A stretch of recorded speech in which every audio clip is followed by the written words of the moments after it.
back for another Thomas story, are we? Okay. We'll see what happens this time. Thomas has been working on his branch line for quite a while now. He's very familiar with his lines and knows exactly where he needs to be and at what time. He has become such a regular to his line, his anthem song plays in the background all the time too. As if that wasn't normal to begin with.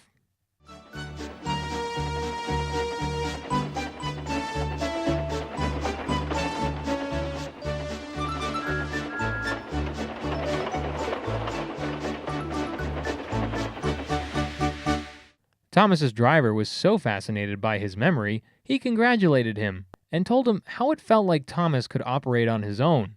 Of course, he was only joking, but Thomas took his compliment to the extreme.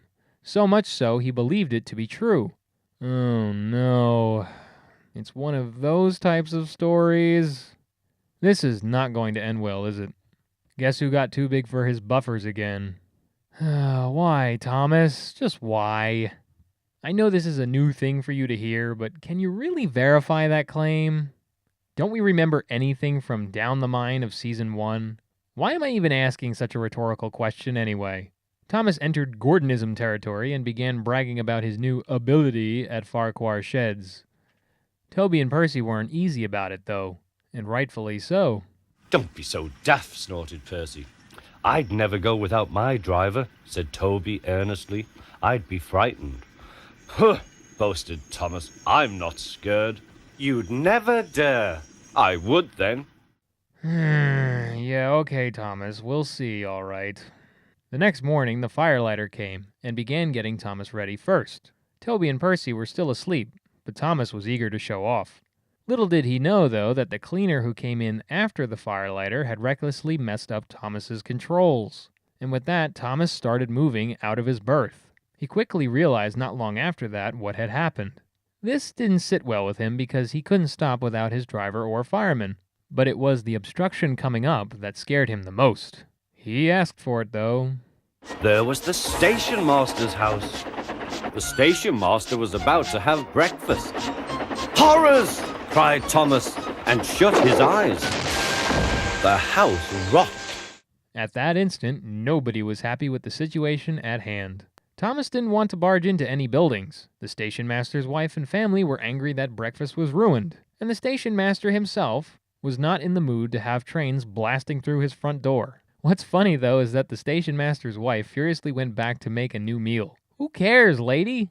You and your family are in a house that could very well collapse. Get the hell out of there before it does. Meanwhile, Donald and Douglas swung by to haul Thomas out once it was safe to move him.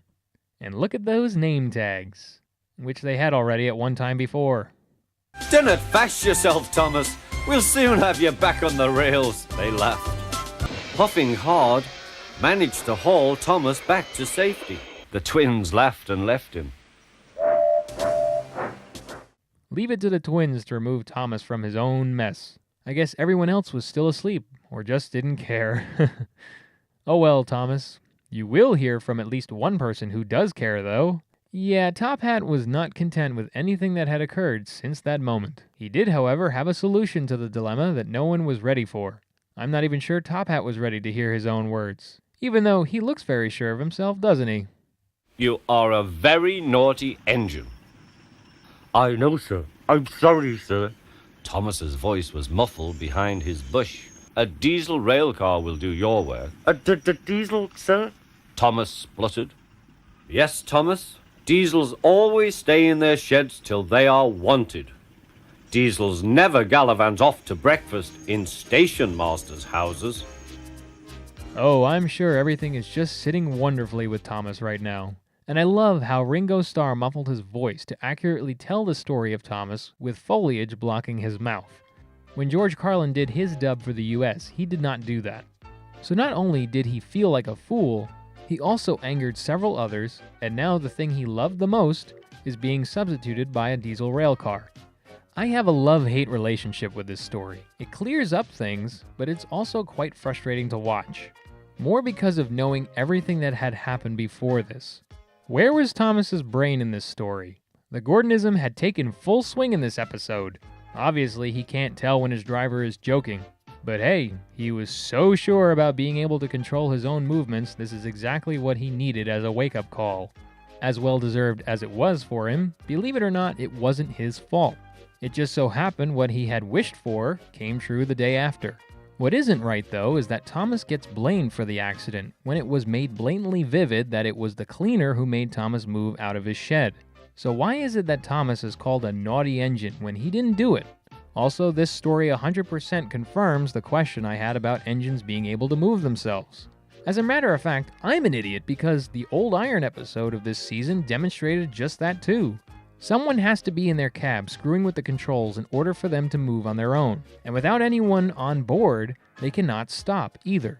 So with entries like Off the Rails or Down the Mine in Season 1, really don't make sense as to how Gordon or Thomas were able to move on their own. That is, unless one of their operators was in the cab and was just really stupid clumsy.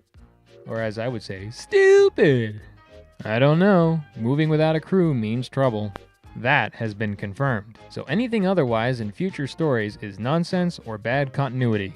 But that still doesn't explain how Thomas didn't know that having no crew in his cab meant he could stop on his own. Additionally, with knowing how quickly everyone's errors makes their way around the island, surely Thomas, of all engines, would have heard of all these runaway stories. Heck, he doesn't even need to know. He was his own runaway train when that replacement fireman forgot to put his brakes on in the runaway episode. Thomas must have amnesia or something, or just inconsistent writing. Oy. Music was good for this entry though. At the beginning we hear Thomas's anthem theme, the Danger theme later on, and the Scottish Twins theme at the end, all relative to the scene at hand. Set pieces were slightly different here. We get a little bit more to look at when it comes to the Tidmouth station and the Farquhar sheds that Toby, Percy, and Thomas sleep in. The crash with Thomas ramming into the station master's house was executed well too. What I still can't understand is why these buildings that sit behind railway lines do not have buffers. The barber shop from A Close Shave had the same dumb ding-dong red dot sign at the end of the siding. That does squat when it comes to stopping a train. We also get to see the watermill and the iconic windmill. Definitely a thumbs up for those two. Next episode is Daisy. Thanks for watching.